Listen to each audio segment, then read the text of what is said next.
独库公路从独山子到库车全长561公里，不仅能够体验到从火焰到冰山的冰火两重天，而且它连接着南北疆，上翻峻岭，下穿峡谷，一路风景如画。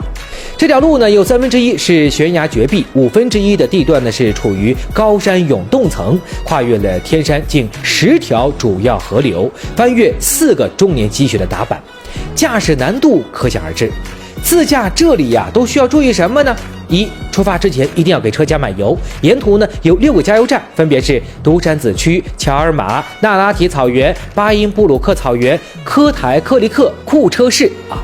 2、住宿怎么办呢？选择非常多啊，酒店、宾馆、民宿、客栈，也可以选择露营。同时呢，草原上的毡房、蒙古包也是别有一番风味，尤其适合4个人以上的住宿，一定要记得提前订房。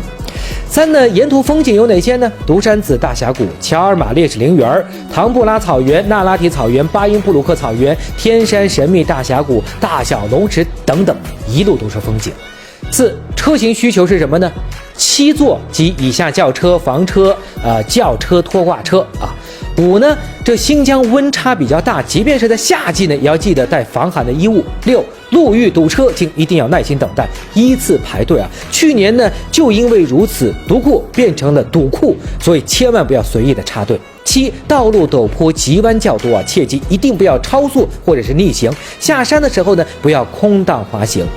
8、有专门停车区域可以拍照啊，不要随意的停车。停车的时候呢，切记拉好手刹，防止溜车。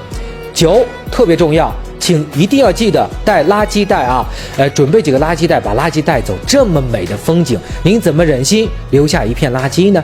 最后祝大家旅途愉快。